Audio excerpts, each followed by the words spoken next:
할렐루야.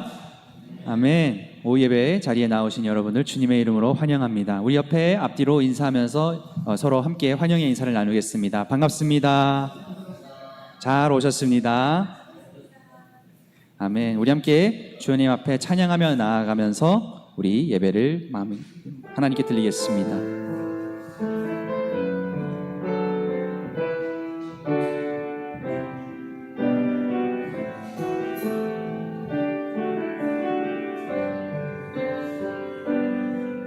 믿음과 삶을 살아내는 실력이 너무나 다른 내 모습을 볼 때에 이 모습도 주가 사랑하실까? 자신 없는 내 모습 그저 주님 앞에 있네. 나 같은 자도 사랑하여 주시고 한 번도 나를 떠나지 않으셨네. 아픔 속에 부질하진 여긴 날 꾸짖지 않으시고 내 손 잡아주시네. 오직 주님 안에, 오직 주님 안에 두려움 없네. 고난을 통해 날 만드심을 믿네. 주님만이 내 모든 것 되시네. 주의 강한 손 날 붙드시네. 오직 주님 안에 소망이 있네. 내 삶을 통해 영광 받으실 주님만이 내 모든 것 되시네. 주의 선하심 나 노래하네. 처음부터 찬양하겠습니다. 믿음과 삶을 살아내는 실력이 너무나 다르지만 너무나 다른 내 모습을 볼 때에 이 모습도 주가 사랑하실까? 자신 없는 내 모습 그저 주님 앞에 있네. 그러나 주님은 나 같은 자도 사랑하여 주시고 한 번도 떠나지 않으십니다. 한 번도 나를 떠나지 않으셨네. 아픔 속에 주를 작게 여긴 날 꾸짖지 않으시고 내 손 잡아주시네. 오직 주님 안에 두려움 없네. 고난을 통해 날 만드심을 믿네. 주님만이 내 모든 것 되시네. 주의 강한 손 날 붙드시네. 오직 주님 안에 소망이 있네. 내 삶을 통해 영광 받으실 주님만이 내 모든 것 되시네. 주의 선하심 나 노래하네. 아멘. 그렇습니다. 오직 주님 안에 소망이 있습니다.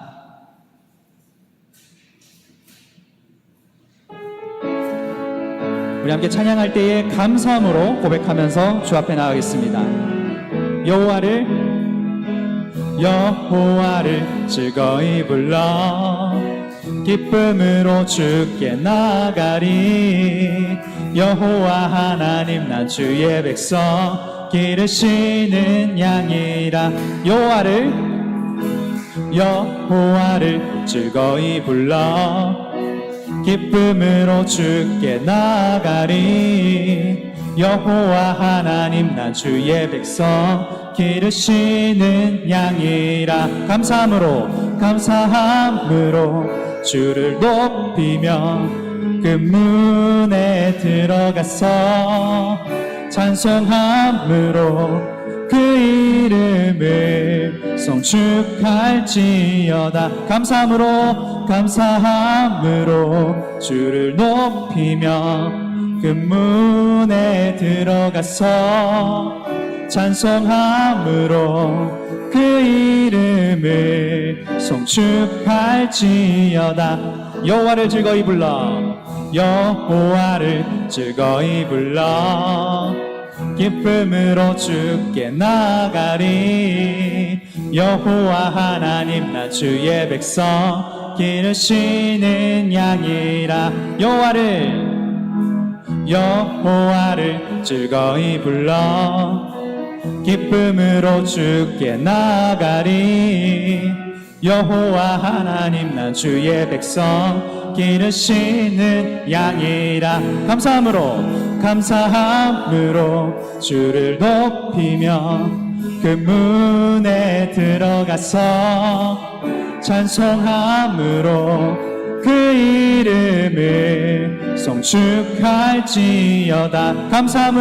감사함으로 주를 높이며 그 문에 들어가서 찬송함으로 그 이름을 송축할지어다.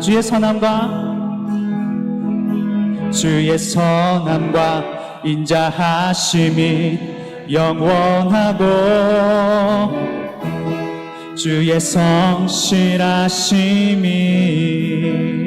대대에 미치리로다. 감사함으로 주를 높이며 그 문에 들어가서 찬송함으로 그 이름을 송축할지어다. 아멘. 하나님께 영광의 박수 올리겠습니다. 이 시간에 찬양할 때에 예수님의 아름다우신 그 이름을 찬양하며 나아가겠습니다.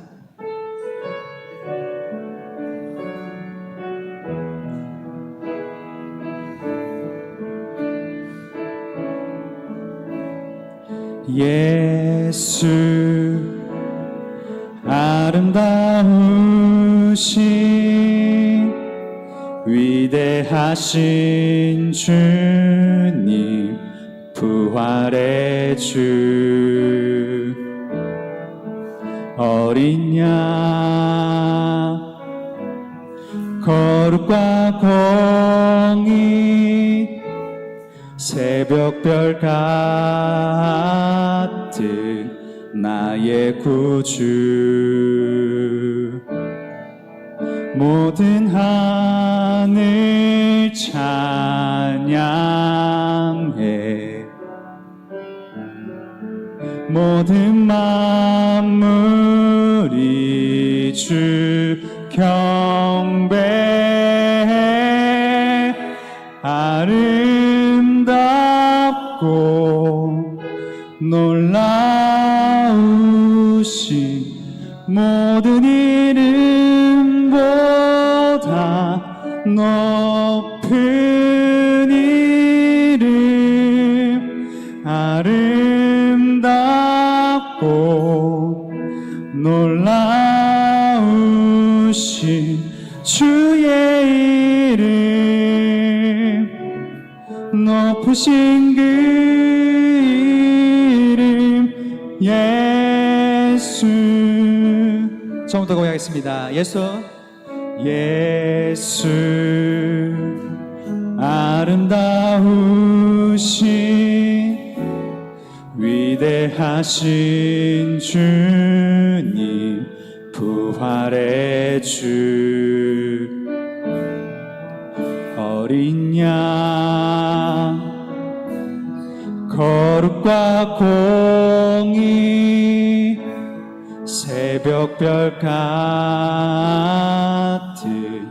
나의 구주 모든 하늘 찬양해 모든 만물이 주 경배해 아름답고 놀라우신 모든 이름보다 높은 이름 아름답고 놀라우신 주의 이름 높으신 그 이름 아름답고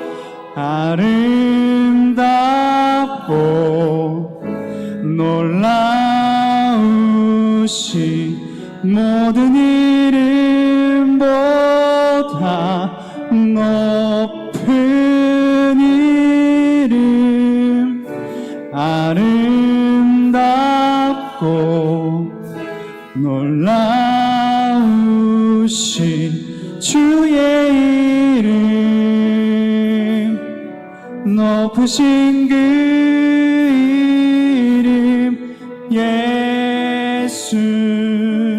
우리 함께 이 시간 눈을 감고 기도하길 원합니다. 하나님, 우리가 주님의 아름다우심을 고백합니다.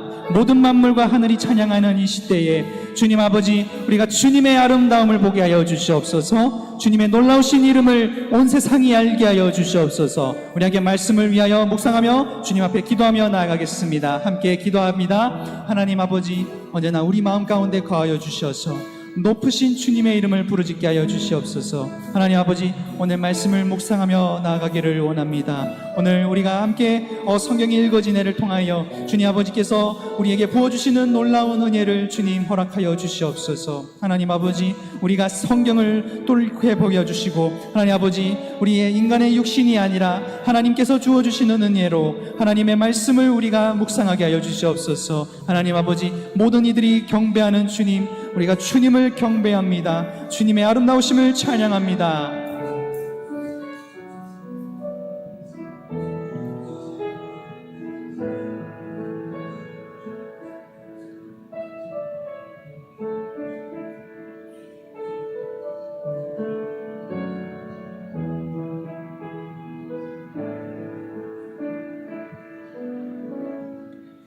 하나님 아버지, 모든 것에 감사드립니다. 주님께서 우리에게 부어주신 은혜로 저희가 이 시간 주님 앞에 섰습니다.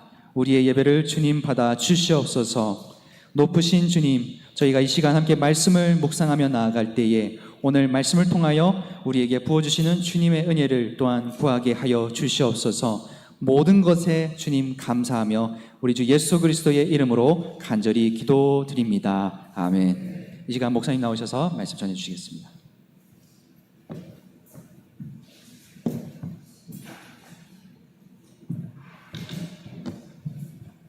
우리 하나님의 말씀 구약 성경 에스라서 1장 1절에서 3절까지 말씀입니다. 구약 성경 제가 가지고 있는 성경으로 711페이지 에스라서 1장 1절에서 3절까지 말씀입니다. 에스라서 1장 1절에서 3절까지 말씀.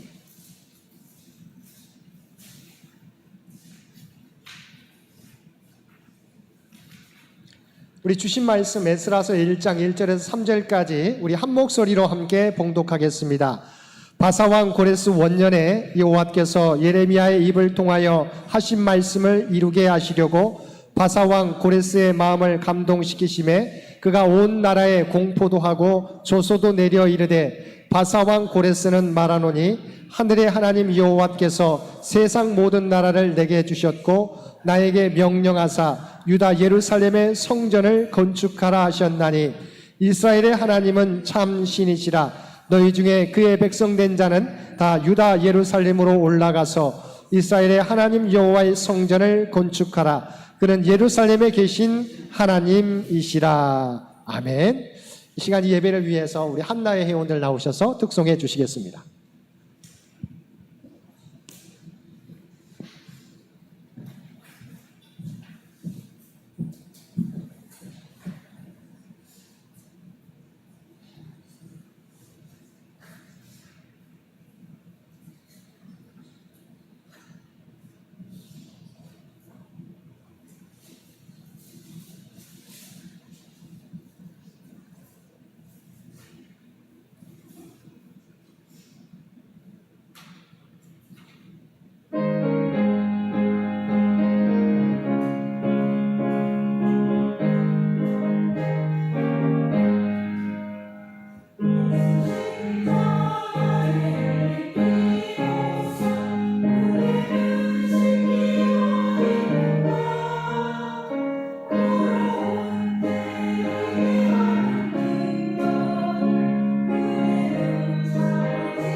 우리 한나의 온들 하나님 앞에 찬양으로 영광 돌려드려서 하나님 기뻐 받으신 줄로 믿습니다.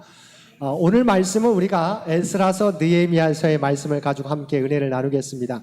우리가 여러분이 에스라서 느헤미야서를 생각하게 될 때 우리가 다음 시간에 하겠지만 에스더서도 있는데 이것은 시대가 이미 포로로 이스라엘이 멸망하고 포로로 끌려간 이후 이 페르시아 바벨론 땅에서 그러니까 바벨론 포로로 끌려갔다가 바벨론이 바사 제국의 페르시아에 멸망하고 바사 제국에 있었던 사건이다라고 생각하시고 여러분 성경은 보시면 됩니다. 그래서 이 에스라와 느헤미야 사건은 바로 페르시아 제국에서 어떤 일이 벌어졌는가 그곳에서 그 가운데 에스더 사건도 함께 있는데 그래서 이 에스라 느헤미야 그 앞에 우리가 좀 이따 살펴보겠지만 에스더 사건이 있고 에스라서는 이 에스더 사건 훨씬 뒤에 있지만 그 에스라서의 내용에 보면 먼저 1차 포로 귀환했던 에스와 수룹바벨의 성전 재건 사건도 다루고 있다. 제가 이제 우리 영상을 통해서 살펴보겠고요. 제가 이제 오후 예배 준비하다가 좋은 어떤 PPT 자료들이 있어요. 그래서 여러분 보시기에 좀 그래도 영상으로 보는 게 영상은 아니지만 좋은 어떤 그 PPT 자료들로 보면 또 좋겠다 싶어서 오늘은 좀 우리가 PPT 화면이 좀 많습니다. 그렇게 이해하시고 빨리 제가 진행하도록 하겠습니다. 그러면 우리 한번 PPT 보도록 하겠는데요. 우리가 지난번에 살펴보았던 내용들을 한번 점검하도록 합니다. 그러니까 이미 지금 이스라엘이 멸망하고 70년이 지나서 예언자들 예레미야 예언대로 포로들이 귀환하게 되었던 1차 포로 귀환, 1차 때 포로 귀환한 사람이 누굽니까? 예수아와 스룹바벨이 중심 인물이죠. 예수아와 스룹바벨을 통해서 먼저 BC 538년에 고레스 칙령에 따라서 바벨론에서 포로로 귀환하게 됩니다. 이 숫자가 거의 49,700에서 한 5만 명에 가까운 숫자가 1차 포로 귀환민입니다. 넘기겠습니다.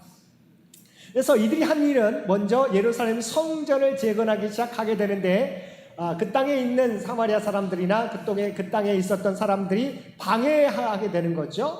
그래서 16년 동안이나 멈춰지게 됩니다. 그때 사마리아이나 방해로 중단되고 이때 학개스가랴 선지자가 나타납니다. 이때가 중단된 16년 동안이나 중단되는데 그때 학개스가랴 선지자의 격려로 4년 만에 우리가 어떤 사람은 2년 만이도 하기도 하고 어쨌든 중단되었던 그 이후에 성전을 재건하게 되는데 학개스가랴 이때 여러분 학개스가랴서라고 하는 이때 내용이 이것과 관련된다라고 이해하면 되겠습니다. 네, 넘기겠습니다. 자, 그러고 나서 이미 1차로 포로 귀환했고 에서와 스룹바벨을 통해서 성전이 지어지게 됩니다. 그 이후의 사건이 2차 포로 귀환이 에스라 사건인데 그 전에 에스더 사건이 바사 왕국 수산궁에서 이 페르시아 수산궁에서 일어났던 사건이 우리가 잘 알고 있는 에스더 사건이다. 그래서 이것은 1차 포로 귀환과 2차 포로 귀환 사이에 바사 제국에 있었던 사국, 우리가 페르시아 제국에 우리가 아하수에로 왕에 있었던 때 일어난 사건이 에스더 사건이다라고 이해하면 되겠습니다. 그 다음에 이제 이 에스더 사건이 지난 다음에 페르시아에서 에스라가 그러니까 이곳에서 태어났던 사람입니다. 에스라가 아론의 16대 손, 그러니까 아론의 제사장 계열이죠. 제사장 계열이가 학사 겸 제사장이었다. 이 사람이 이 바사 제국에서 하나님의 나라의 정통성에 대해서 고민하게 되고 하나님의 성경, 모세 5경을 공부하게 되고 이것을 통해서 2차 귀환해가지고 이스라엘 백성들을 가르치게 됩니다. 넘기겠습니다. 그래서 에스라가 에스더 사건 이후에 2차 귀환하게 됩니다. 조국 유다로 돌아와서 포로 귀환 BC 458년에 돌아오게 되고 이 에스더 사건은 BC 483년에서 474년 사이에 있었던 사건이고 BC 458년에 에스라가 2차로 귀환하게 되는 거죠. 한 1700여 명을 데리고 귀환하게 됩니다. 그래서 귀환해가지고 이때 가르친 내용이 역대상하다라고 말할 수 있겠고요. 자, 근데 중요한 것은 역대상하의 내용을 가르치고 가르치는데 이때 포로 귀환 역사를 정리하게 됩니다. 그래서 이 포로 귀환 역사가 에스라서예요. 그래서 BC 458년에 귀환했었지만 포로 귀환 역사는 1차 포로 귀환 역사도 기록하고 있어요. 제가 좀 이따 살펴보겠는데 그래서 BC 458년이지만 BC 538년에 그 전반부 1장에서 6장까지는 BC 538년의 그 내용도 정리하고 있다. 그렇게 생각하면 되겠고요. 이 문헌이 바로 에스라서다. 우리가 함께 오늘 연구할 에스라서다. 넘기겠습니다. 그 다음에 그 이후에 BC 458년에 에스라가 2차로 포로 귀환했고요. 그 다음에 14년이 지나서 BC 444년 외우기도 쉽습니다. 444 BC 444년에 느헤미야가 예루살렘의 총독으로 와서 페르시아에서 돌아와서 우리가 무너진 성벽을 우리가 회복하게 되는 사건. 그러니까 여러분 생각해 보십시오. BC 444년이면 BC 586년에 무너졌잖아요. 그러면 거의 한 150년 동안 예루살렘 성벽이 무너진 상태로 있었어요. 근데 느헤미야가 BC가 거의 150년 만에 무너진 성벽을 그것도 52일 만에 회복하게 되는 사건이 느헤미야서입니다. 그러니까 에스라서의 구조와 비슷하게 됩니다. 전반부는 성벽을 재건하는 내용이 나오고 후반부는 개혁의 내용이 나오게 되는 것이 그래서 느헤미야입니다. 넘깁니다. 그 다음에 이제 우리가 또 다음에 살펴볼 것이 이 시대와 관련해서 느헤미야 시대 이후에 마지막 선지자가 말라기죠. 여전히 개혁운동을 하지만 제사장 그룹도 이방 민족과 서로 결혼하게 되고 여전히 이 문제가 계속되는 거죠. 이때 그래서 말라기 선지자를 통해서 승천했던 엘리야를 다시 너에게 보내주시겠다라고 하는 예언이 있게 되는 말라기 선지자죠. 그래서 구약의 마지막 선지자 말라기도 이 상황에서 메시지를 받는다. 크고 두려운 여호와의 날이 임할 때 엘리야를 보낼 것이라고 하는 예언이다. 구약은 엘리야를 기다리며 큰 커튼을 닫는다. 이때가 이제 구약 성경이 마감되는. 그래서 우리가 살펴보건대 역대기서와 에스라와 느헤미서는 연결되는 포로 귀환에 역대기서가 고레스 침령을 통해서 귀환하게 되는 내용까지 되잖아요. 에스라서는 2차 귀환이고 느헤미야는 3차 귀환이지만 에스라 내용 속에 1차로 포로 귀환했던 내용을 담고 있다. 그렇게 이해하시면 되겠습니다. 넘기겠습니다. 자, 이제 한번 여러분 이게 전체적으로 살펴볼 수 있는 내용입니다. 먼저 BC 538년에서 515년, 이게 좀 시간이 516년이라고도 합니다. 그러니까 좀 1년이나 15년, 16년 BC 이 차이는 있을 수 있는데 그렇게 이해하시면 되게 크지 않으니까 수룹바벨이 포로 1차 귀환하게 됩니다. 1차로 고레스 칙령에 따라서 5만여 명이 이제 1차로 귀환하게 되고 2차 귀환은 BC 458년이면 이때로부터 80년이 지난 거죠. 538년에서 458년이니까 이미 이 에스라는 여전히 이 바사 제국에 남아 있었던 사람입니다. 그래서 두 번째 귀환하게 되고 이때 에스라가 1700여 명 정도를 데리고 함께 귀환하게 되는데 이제 좀 우리가 다음 장에서 살펴보겠지만 자, 에스라는 458년이지만 에스라서의 내용이 보면 내가 1장부터 6장까지는 이 첫 번째 귀환하는 내용의 역사를 담고 있어요. 왜냐하면 포로 귀환의 역사를 에스라가 적고 있기 때문에 전반부는 1차 포로 귀환의 내용입니다. 그러니까 에스라서는 458년에 활동했던 우리가 귀환했지만 에스라서의 내용은 1차 포로 귀환의 내용도 담고 있다라고 생각하시면 되겠고 BC 444년에 느헤미야가 3차로 세 번째 귀환하게 된다. 그래서 주인공은 우리가 수룹바벨과 예수아라고 하죠. 이때 1차 귀환에는 첫 번째 귀환에서는 수룹바벨이 주인공이고요. 2차 귀환에서는 에스라 선지자가 주인공입니다. 3차 귀환에서는 우리가 느헤미야 총독이 주인공이죠. 그래서 그런데 에스더 사건은 이 1차 포로 귀환과 2차 포로 사이에 483년 사이 이때 에스더 사건이 바사의 수상궁에서 일어나게 된다. 그래서 이 모든 사건은 어떻게 보면 이 바사 제국에 있었던 사건을 우리가 기억하면 될 것 같습니다. 그래서 1차는 538년 수룹바벨, 2차는 BC 458년 에스라, 3차는 BC 444년 느헤미야. 그러나 그 중간에 이 수상궁에서 BC 483년에 에스더 사건이 있다라고 여러분 전반적으로 그것을 생각하면서 지역은 페르시아, 이 연도는 이렇게 생각하면 될 것 같습니다. 넘기겠습니다. 한 가지 제가 죄송한 건 이 숫자는 잘못된 겁니다. 여러분 혹시나 이거 제가 자료를 PPT를 제가 했는데 나중에 확인했는데 이 숫자는 잘못된 거예요. 이것은 느헤미야서의 7장에 나와 있는 1차 포로 귀환의 숫자 그룹을 노예를 뺀 숫자를 의미하는 건데 이게 반복된 거예요. 이것은 느헤미야를 중심으로 소수가 귀환하게 된 거고요. 자, 그러면 다시 한번 보게 되면 1차 포로 귀환 제가 말했던 것처럼 숫자는 수룹바벨의 중심이고 49,897명이 귀환하게 되었습니다. 근데 목적은 뭐냐? 수룹바벨이 와가지고 제가 한 일이 뭐예요? 무너진 예루살렘 성전을 회복하게 되는 내용입니다. 2차 포로 귀환은 우리가 말했던 것처럼 에스라가 BC 458년에 1754명을 데리고 귀환했어요. 이때 제사장과 레이 그룹을 데리고 귀환했어요. 제사장 예배를 회복하기 위해서 말씀 회복에 대한 내용 중심입니다. 에스라는 영적 회복이죠. 세 번째 3차 귀환은 이건 숫자는 잘못됐습니다. 총독으로 아닥사스다 왕 때 느헤미야가 자기 고향으로 보내달라 해서 술관원이었어요. 우리가 잘 알고 있는 것처럼 술관원은 힘이 세잖아요.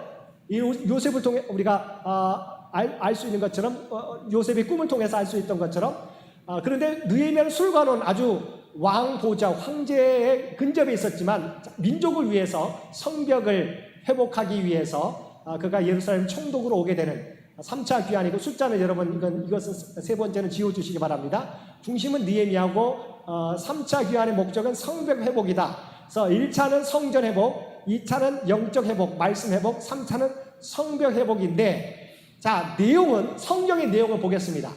자, 이 내용은 이미 이 에스라서는 제가 말씀했던 BC 458년쯤의 사람인데 이 내용을 담고 있어요. 에스라 1장에서 6장까지는 귀환의 역사를 담고 있기 때문에 먼저 1차 포로 귀환의 내용을 담고 있습니다. 그 다음에 학개스가랴는 5장부터 6장 중간에 멈춰졌다고 했잖아요.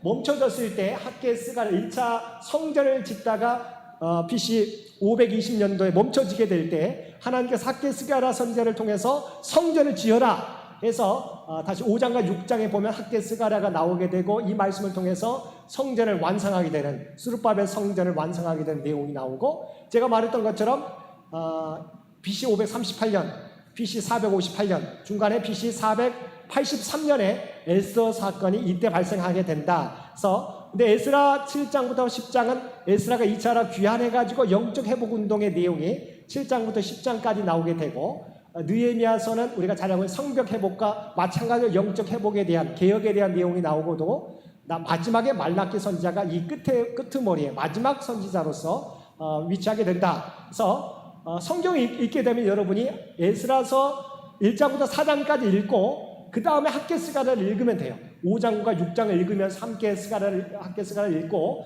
6장 끝난 다음에 사실은 에스더 사건이 중간에 있습니다. 에스더서를 읽고 나서 7장부터 10장을 읽으면 역사적 순으로 우리가 성경을 읽어갈 수 있겠다. 그래서 1차 포로기한, 2차 포로기한 중심적인 인물과 그 내용, 그 다음에 성경의 내용은 이렇다. 자, 넘기겠습니다.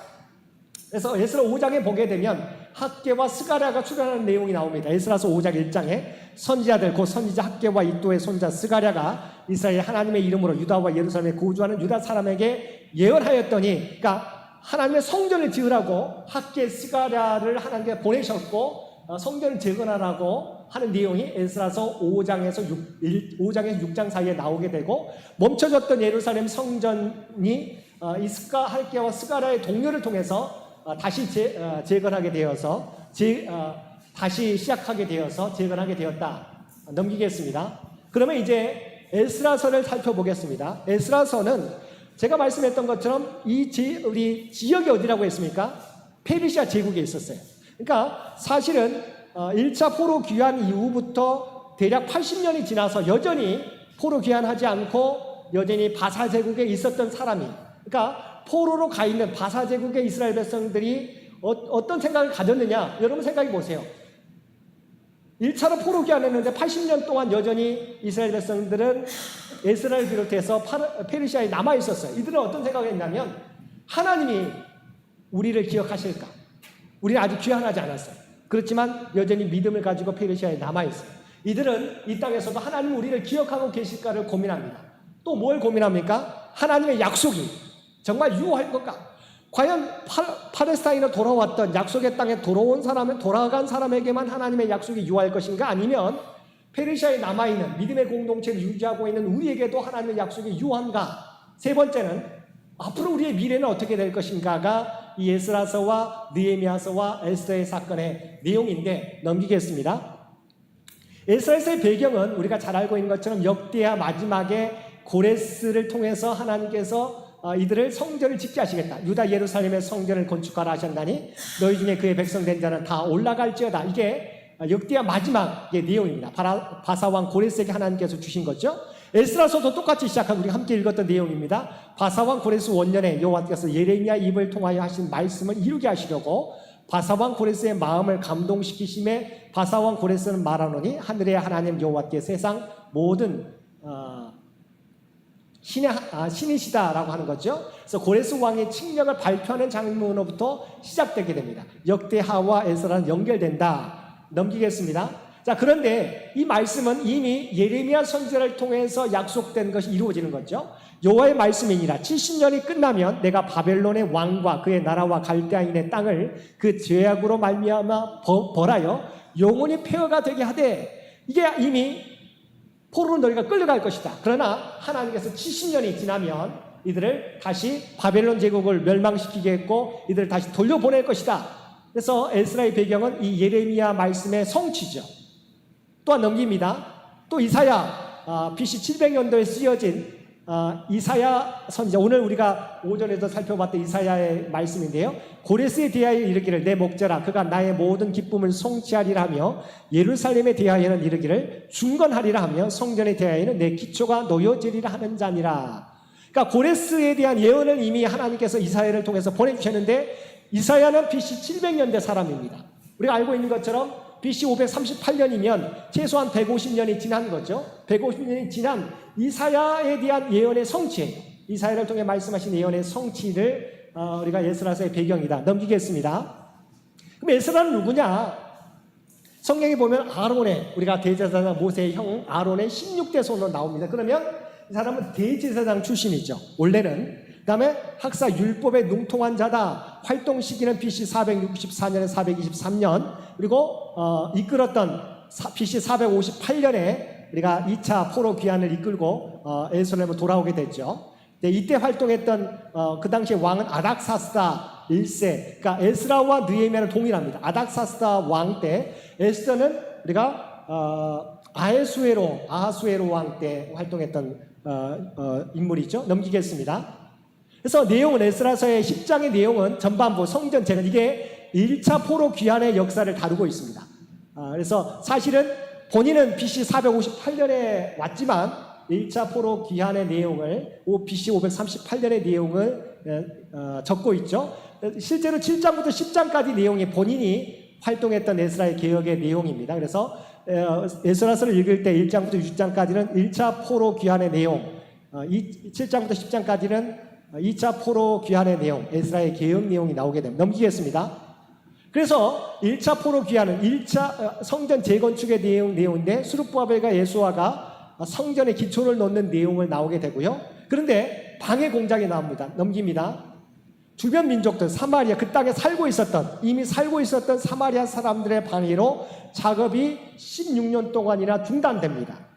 자, 그때 16년 동안 중단될 때 2년이 지난 18년이 지난 후 누구를 보내신다고요? 학개와 스가랴의 활동으로 18년 후에 다시 성전이 재건축돼서 완공되죠. BC 516년이라고도 하고 BC 515년에 완공되는, 그래서 우리가 아닙니다. 그 전으로, 이 성전을 가리켜서 우리가 수르바벨 성전, 제2의 성전, 왜냐하면 솔로몬 성전은 BC 586년에 무너졌기 때문에 BC 516년에 세워진 수르바벨 성전. 그래서 제가 지난번에 말씀했던 것처럼 왜 포로기 70년이냐, 두 가지로 설명한다고 했었지 않습니까? 1차는 605년부터 시작되는 다니엘부터 시작되는 포로 기후부터 시작해서 538년에 돌아오기 때문에 약 70년의 실질적인 포로 귀환을 의미하고 포로 생활을 의미하고, 이제 성전의 회복이죠. BC 586년에 무너졌잖아요. 근데 성전이 언제 회복됐어요? 그 앞전에 한 장 넘기시면 516년, 515년 하면 정확하게 70년이 나오게 됩니다. 그래서 성전이 회복된 시기를 가리켜서 우리가 70년 포로 생활이라고 하는 거죠. 넘기겠습니다. 자, 그 다음에 에스라가 구체적으로 왔던 때가 BC 458, 이게 2차 포로 귀환 때입니다. 7장부터 10장까지는 사실 에스라서의 내용은 이 7장부터 10장까지의 내용 가운데 있는 거죠. 성전이 완공된 57년 후에 458년에 에스라가 2차 귀환했었던 내용이죠. 이때 우리가 알고 있었던 하나님의 말씀으로 가르치는 거죠. 그래서 에스라 10장 10절에 11절 말씀을 보면 이제 너희 조상들이 하나님 앞에서 죄를 자백하고 그의 뜻대로 행하여 그 지방 사람들과 이방 여인을 끊어버리라. 왜냐하면 성경에 나와 있죠. 이방 여인과의 통혼을 금지합니다. 왜냐하면 단순히 이방 여인과의 통혼을 금지하는 게 아니라 이방 여인과 통혼해서 하면 어떤 영향이 있습니까? 우리가 솔로몬 때도 알 수 있는 것처럼 이방 신들도 함께 데려오게 되는 거죠. 우상을 섬기게 되기 때문에 이것을 방지한 거죠. 금지한 거죠. 이 말씀을 이제 말씀에 따라서 금지하라고 가르치게 되면 어떻게 됩니까? 백성들이 그 말씀에 회개합니다. 응답합니다. 자, 우리가 범죄하였습니다. 또 우리가 회개합니다. 순종하겠습니다. 해서 7장부터 10장까지는 에스라서는 영적인 개혁, 말씀을 통해서 이들의 삶을 개혁하는 내용으로 에스라서가 끝나게 되는 것이죠. 자, 이어지는 내용이 이제 느헤미야인데, 자, 넘기지 마세요. 자, 에스라는 종교 지도자입니다. 말했던 우리가 아론의 16대 손. 그런데 느헤미야는 일반 평신도예요. 우리가 착각할 수 있는데 에스라는 제사장 그룹이고 느헤미야는 평신도 지도자. 그러니까 사실은 아닥사스다 왕의 술관원이었는데 예루살렘 총독으로 파송을 자기가 자원하게 되는 거죠. 그런데 이 두 사람이 개혁 파트너로서 같이 활동하게 됩니다. 동시대에. 그래서 먼저 에스라가 2차 귀환, 14년 후에 느헤미야가 3차 귀환하면서 같이 개혁을 이루게 되는 파트너라고 볼 수 있겠습니다. 같이 활동하게 됩니다. 넘기겠습니다. 자, 느헤미야의 뜻은 뭐냐? 여호와께서 위로하신다라고 하는 뜻이에요. 근데 그대로 무너진 성벽을 150년 만에 회복하게 되므로 이스라엘 백성이 위로를 전하는 사람이 되었다고 하는 거죠. 넘기겠습니다. 자, 마찬가지입니다.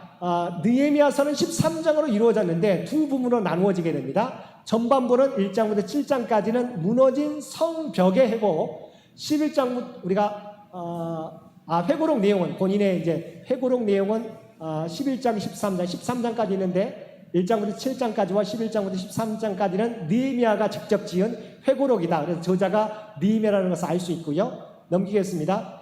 내용은 1장부터 7장까지는 성벽 재건, 8장부터 13장까지는 영적 개혁. 에스라서와 구조가 비슷하죠. 1장부터 6장까지는 1차 성전이 재건, 그 다음에 7장부터 10장까지는 영적 개혁 운동인데 느헤미야서도 마찬가지입니다. 전반부는 성벽이 재건, 8장부터 13장까지는 에스라와 더불어서 영적인 개혁 운동으로 활동하게 되는 두 장으로 나누어지게 되죠. 넘기겠습니다. 그래서 잠시 이제 1장부터 7장의 성벽의 재건, 그건 구체적으로 느헤미야가 1인칭으로 회고록을, 그러니까 자기가 자신의 내용을 쓴 거죠. 그래서 1인칭으로 회고록으로 되어 있는 내용, 어떻게 자기가 예루살렘의 성벽이 무너진 소식을 듣게 되었고 기도하면서 아닥사스다 왕에서 허락을 받았는지, 그리고 예루살렘에 도착해서 어떻게 성벽을 회복하게 되었고 그 중에 방해 공작을 어떻게 이겨나가게 되었는지에 대한 내용이 1장부터 7장까지가 1인칭 회고록의 내용으로 적혀져 있다. 넘깁니다. 자, 그런데 며칠 만에 완공했어요. 2달도 채 되지 않아서 무너진 예루살렘 성벽을 52일 만에, 방해 공작에도 불구하고 52일 만에 회복하게 된 놀라운 역사를, 그래서 느헤미야 리더십이 돋보이는 내용이 있죠. 자, 이 말씀을 통해서 이겨나갔는데 그들을 두려워하지 말고 지극히 크시고 두려우신 주를 기억하고 너희 형제와 자녀와 아내와 집을 위하여 싸우라. 두려워하지 말라. 방해 공작이 있었음에도 불구하고 두려워하지 말고, 그러니까 좀 이따 살펴보겠지만 하나님 앞에 기도와 자신이 최선을 다해서 일함으로 하나님의 놀라운 역사를 일으켰던 장본입니다. 자, 넘깁니다. 그런데 아까 방금 말했던 것처럼 성벽 재건 운동을 하게 되는데 성벽 보수 방해를 하게 됩니다. 온갖 책략, 산발락, 게셈을 비롯해서 뇌물을 주고 조롱하고 압박하고 위협하고 유혹하고 거짓 협박하고 모반 이렇게 통해서 성벽 보수를 방해합니다. 무너진 성벽을 재건하는 것을 방해하는데 그럼에도 불구하고 이것을 이겨내면서 52일 만에 완공하게 되죠. 넘기기입니다. 자, 이 방법이 이제 4장 9절의 이 말씀을 통해서 느헤미야가 모든 방해 공작을 이기고 52일 만에 성벽을 완성하게 되는데 우리 함께 읽겠습니다. 우리 하나님께 기도하며 그들로 말미암아 파수꾼을 두어 주야로 방비하는데, 자, 이게 우리 신앙의 가장 모범이에요. 우리만 하지 않습니다. 자기들만 두어 파수꾼을 두어서 주야로 방비하는 일만 하지 않고 어떻게 해요? 먼저 하나님께 기도합니다. 마찬가지입니다. 하나님께 기도하는 일만 하지 않아요. 기도하면서도 우리가 해야 할 일, 파수꾼을 두어 주야로 방비하는 이 내용, 하나님께 기도하는 일과 자신이 할 수 있는 최선의 역할을 감당해서 52일 만에 무너진 지 150년 만에 무너진 성벽을 회복하게 되는 거죠. 넘깁니다. 그래서 좋은 믿음의 본을 보여주게 되는데 이게 하나님을 100% 신뢰, 그러나 하나님만 신뢰하는 것이 아니라 인간의 100% 최선을 다하는 거죠. 마찬가지입니다. 우리가 최선을 다하는 것만 하지 않습니다. 하나님을 또한 100% 신뢰하죠. 이 두 가지가 함께 느헤미야가 성벽을 회복했었던 믿음의 고백이 있죠. 하나님을 100% 신뢰하고 그나마 더 플러스 인간의 100% 최선을 통해서 무너진 성벽을 52일 만에 회복하게 되었다. 넘기겠습니다. 자, 그래서 8장부터 13장까지는 이제 구체적으로 영적 개혁 운동, 에스라와 더불어서 영적 개혁 운동을 펼치게 되는데 그 내용은 이렇습니다. 언약을, 하나님의 말씀을 읽고 언약을 다시 하나님께서 이 백성을 지켜주신다고 하는 언약을 다시 새기게 되고 이방 여인과 통혼하지 않겠다고 고백하게 합니다. 안식일과 안식년을 지키겠다고 그들이 고백하게 합니다. 성전세와 제단나무, 왜냐하면 다시 회복했던 성전세를 내서 하나님 성전 중심으로 살아가겠다고 하는 드리기를 헌신하게 됐죠. 그 다음에 제사장과 레인 후원과 헌신을 그들이 다시 결심하게 되는 거죠. 다짐하고 헌신하게 됩니다. 자, 그런데 12년 동안이나 예루살렘 총독을 했었던 느헤미야가 다시 잠시 바사 제국에 돌아갔다 옵니다. 그런데 이 모든 내용이 다시 깨지게 돼요. 총독을 있었을 때는 잘 순종한다고 했는데 넘깁니다. 12년 만에 잠시 갔다가 돌아왔는데 뭐예요? 다시 또 여기 보면 아까 말했던 그 내용들이 다시 실패로 돌아가게 돼요. 그래서 다시 왔을 때 재개혁운동을 단행하게 됩니다. 그래서 다시 처음에는 자기가 이방 여인과 통혼하지 않는다고 했는데 통혼하는 모습들이 발견하게 되고 재개혁을 단행하게 되는 것이죠. 자, 느헤미야서의 영향입니다. 자, 넘깁니다. 자, 영적 개혁 운동에서 우리에게 중요한 결론입니다. 언약 갱신의 중요성을 알려주게 되고 말씀의 중요성, 에스라를 통해서 이스라엘 백성이 회복하게 되는 내용을, 그 다음에 기도의 중요성, 성벽을 지으면서 방해 공작했을 때 하나님께 기도를 드리고 또한 함께 곡괭이와 성벽을 쌓는 도구들을 통해서 성벽 쌓는 일을 멈추지 않았던, 그 다음에 리더십, 어떠한 방해 공작에서도 하나님을 의지하면서 이 성벽을 완성했던 느헤미야 리더십의 중요성, 예배 회복의 중요성들이 느헤미야서를 통해서 우리가 확인할 수 있는 내용입니다. 자, 그런데 마지막 결론인데요. 그런데도 불구하고 사실은 영적 개혁은 거듭되는 영적 실패를 거듭하게 되면서 느헤미야서는 마치게 되는데, 왜냐하면 자, 여기 보게 되면 사실은 제사장 그룹도 이방 사람과 통혼하게 돼요.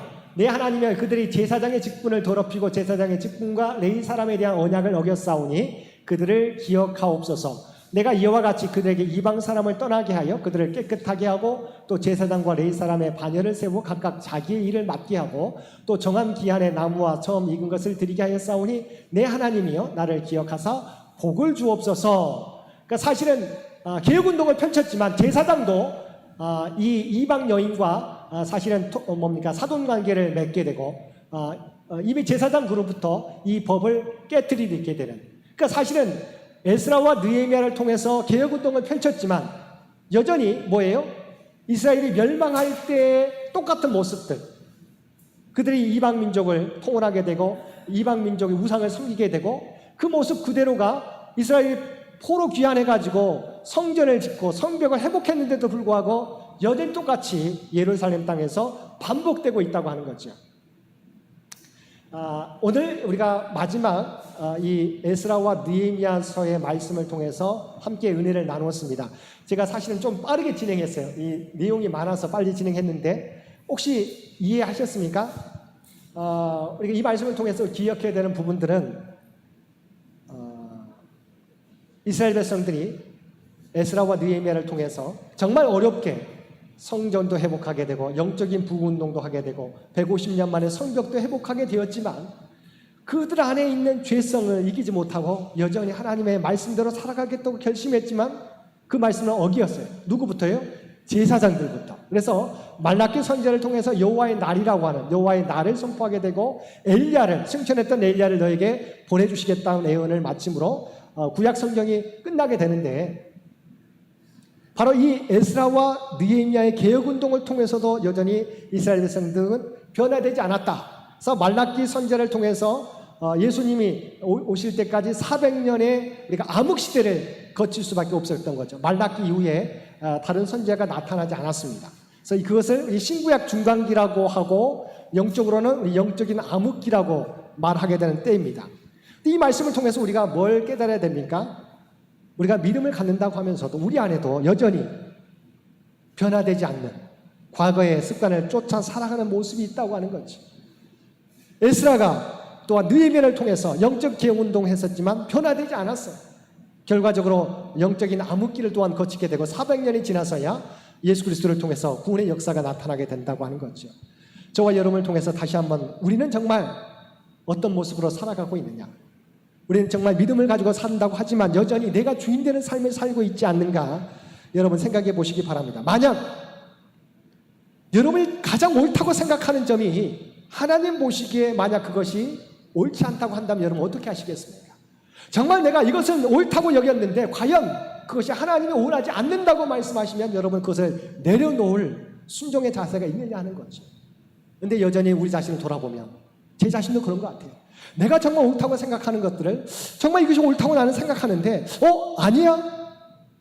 순종하기가 쉽지 않은 거죠. 무엇 때문인가요? 내가 아직도 내려놓지 못했다고 하는 것입니다. 여러분 하나님 앞에 우리가 하나님을 믿는 자로서 여러분 나를 주장하지 마시게 되길 바랍니다. 끊임없이 내가 하나님 말씀 앞에 서서 하나님 말씀대로 살아가겠습니다 고백할 수 있는, 그래서 정말 이 시대 가운데 오늘 오전에도 살펴보았지만 남은 자는 누구입니까? 정말 하나님 말씀에 나를 온전히 순종하는 사람이 하나님의 남은 자입니다.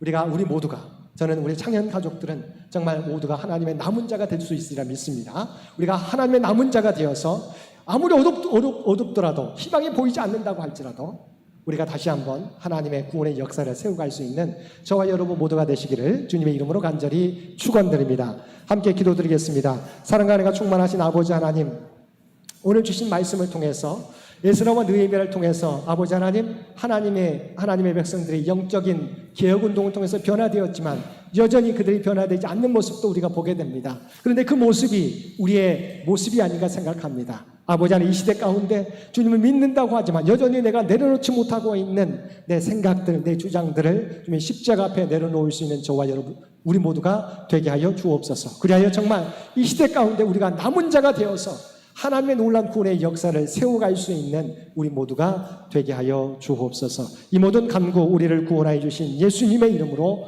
간절히 기도드리옵나이다. 아멘.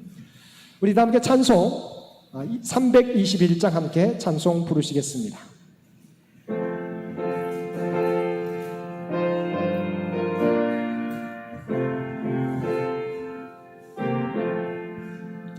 날 대속하신 예수께 내 생명 모두 드리니 늘 진실하게 하소서. 내 구주 예수여, 나 구주 위에 살리라. 내 기쁨 한량 없으리. 내 갈 길 인도하소서. 내 구주 예수여, 날 구원하신 예수를 일평생 의지하오니 날 영접하여 주소서. 내 구주 예수여, 나 구주 위에 살리라. 기쁨 한량 없으리. 내 갈 길 인도하소서. 내 구주 예수여, 주 십자가에 달리사 날 자유하게 했으니 내 몸과 마음을 주 위에 다스게 하소서. 나 구주 위에 살리라. 내 기쁨 한량 없으리. 내 갈 길 인도하소서. 내 구주 예수여. 아멘.